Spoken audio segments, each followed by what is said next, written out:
Olá pessoal, meu nome é Bruna e eu sou bolsista do projeto Pro Ensino da UFES. No vídeo de hoje a gente vai estudar as principais características e funções dos músculos supraioides. Vamos começar?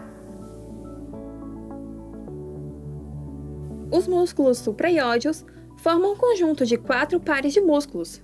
Eles receberam essa nomenclatura pois estão inseridos e localizados superiormente ao osso ióide. Existe também um grupo de músculos infraioides, mas esses estão inferiormente ao osso ióide. Os músculos infraioides estudaremos em uma outra aula.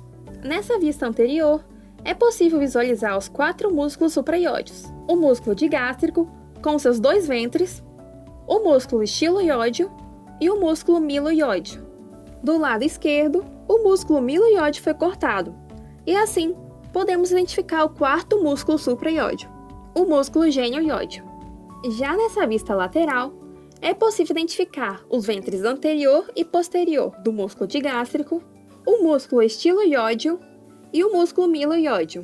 Não é possível ver o músculo genioióide, porque ele se localiza superiormente ao músculo miloióide, como vemos nessa outra imagem, de uma vista superior do assoalho da cavidade própria da boca. Essa relação anatômica é melhor percebida em um corte frontal, onde é possível identificar de inferior para superior o ventre anterior do músculo digástrico, o músculo miloióide e o músculo genioióide. Se você ainda tem dúvidas sobre a localização dos músculos supraioides, sugiro que reveja as imagens anteriores, pois veremos agora detalhes sobre cada um desses músculos. Iniciaremos pelo músculo digástrico. Como seu próprio nome já diz, ele possui 2 ventres, um anterior mais curto e um ventre posterior mais longo, unidos por um tendão intermediário. Observe na imagem que o ventre posterior do músculo digástrico segue de posterior para anterior e de superior para inferior, passando profundamente ao músculo esternocleidomastoide. Já o ventre anterior do músculo digástrico, que é mais curto, se localiza inferiormente ao músculo miloióide. Ambos os ventres se unem para formar o tendão intermediário do músculo digástrico. Esse tendão está fixado ao osso ióide por uma alça fibrosa, que é uma extensão da face cervical. Além disso, o tendão intermediário do músculo digástrico tem uma íntima relação com o tendão do músculo estiloióide, como veremos mais à frente. Quanto à sua origem, o ventre posterior do músculo digástrico se origina medialmente ao processo mastoide em um acidente anatômico denominado de incisura mastoide. Já o seu ventre anterior se origina da face posterior-inferior do corpo da mandíbula, em um acidente anatômico denominado de fosseta digástrica.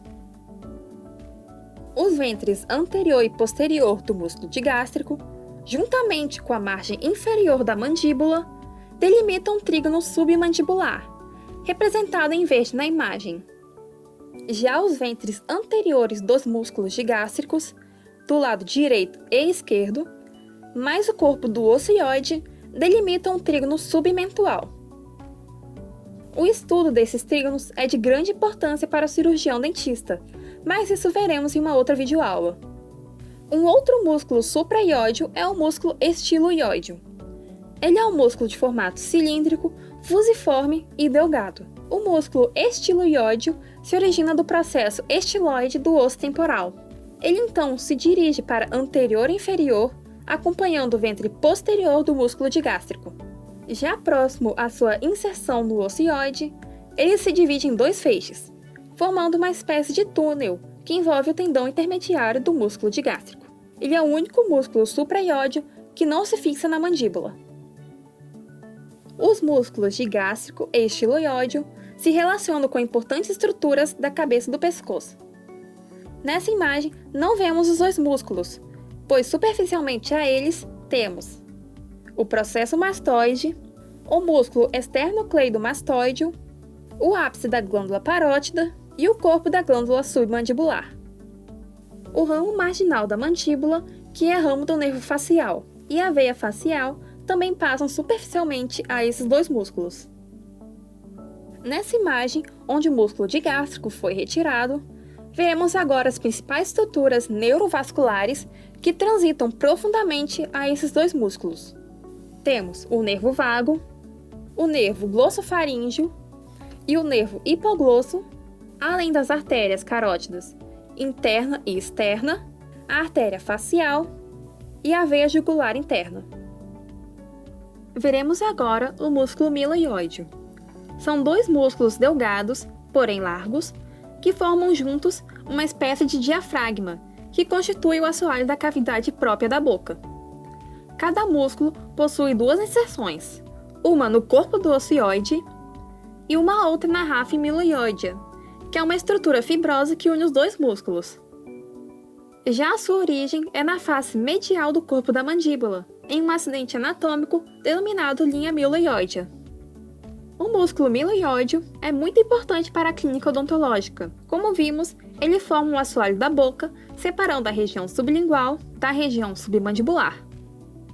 A margem posterior do músculo miloióideo geralmente coincide com a face distal do terceiro molar inferior, e nesse ponto, as regiões submandibular e sublingual se comunicam livremente, o que facilita a difusão de processos infecciosos de origem bucal para o pescoço. O último dos músculos supraioideos é o músculo genioióideo. Ele é um músculo curto que tem origem nas espinhas genianas inferiores, na face posterior da região mentual da mandíbula. Suas fibras seguem posterior e inferiormente para se inserirem no corpo do ocioide. O músculo genioióideo também ajuda a formar o assoalho da cavidade oral. Ele se localiza imediatamente superior ao músculo miloióideo e inferiormente ao músculo genioglosso, que é um dos músculos extrínsecos da língua. Quanto à ação, tendo o ocioide como ponto móvel, observe que os vetores que representam os músculos supraioideos elevam o ocioide e, por conseguinte, o assoalho da boca. O ventre posterior do músculo digástrico e o músculo estiloiódeo conseguem ainda tracionar o ióide para posterior. Já o ventre anterior do músculo digástrico, o músculo miloióideo e o músculo genioiódeo tracionam o ocioide para anterior. Esses movimentos são fundamentais para reposicionar a língua durante a mastigação, a fonação e, sobretudo, na deglutição.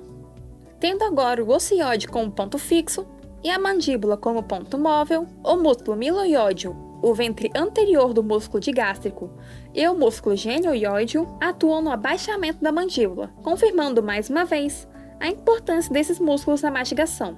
O músculo genioiódeo, que não está visível nessa imagem, pois, como já vimos, ele está superior ao músculo miloiódeo, também atua na retrusão da mandíbula.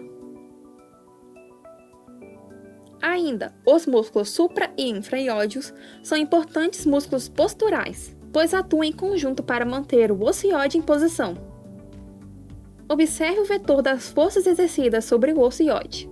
Enquanto os músculos supraioideos tracionam o ióide em direção postero-superior e antero-superior, os músculos infraiódeos tracionam o osso em sentido contrário, postero-inferior e antero-inferior, mantendo assim o ocioide em sua posição correta, o que, por consequência, também mantém as vísceras do pescoço em posição.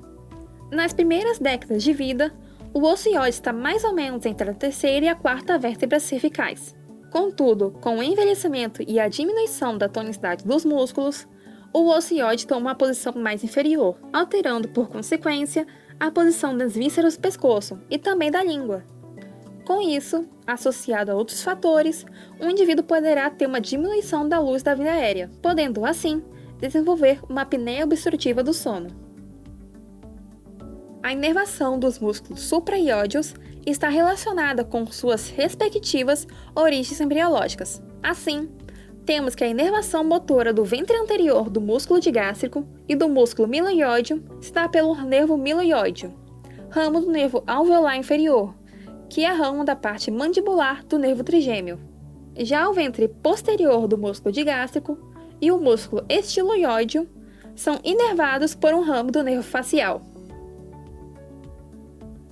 A inervação do músculo genioióideo advém do ramo anterior do nervo espinal C1, mas chega ao músculo através de um ramo do nervo hipoglosso, ou seja, anatomicamente, é um ramo do nervo hipoglosso que chega ao músculo genioióideo, mas funcionalmente são as fibras do nervo C1 que irão inervá-lo.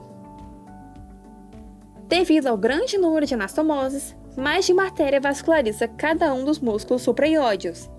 Por isso, vou citar aqui apenas as principais artérias para cada músculo. O ventre anterior do músculo digástrico é irrigado pela artéria submentual, ramo da artéria facial. O ventre posterior do músculo digástrico e o músculo estiloióideo são irrigados pela artéria occipital e pela artéria auricular posterior, que são ramos da margem posterior da artéria carótida externa. O músculo miloióideo é vascularizado pela artéria miloióidea, que é um ramo da artéria alveolar inferior. E, por fim, o músculo genioióideo, que é irrigado pela artéria sublingual, que é um ramo da artéria lingual. E para finalizarmos, a drenagem linfática dos músculos supraioideus segue para os linfonodos cervicais laterais profundos, seja de forma direta ou indireta. E foi isso, pessoal! Chegamos ao fim da nossa aula. Espero que tenham entendido as principais características e funções dos músculos supraioides. Caso ainda tenha alguma dúvida, é só entrar em contato pelas minhas redes sociais ou deixar um comentário aqui no vídeo que vou responder o mais breve possível. Um abraço e até mais!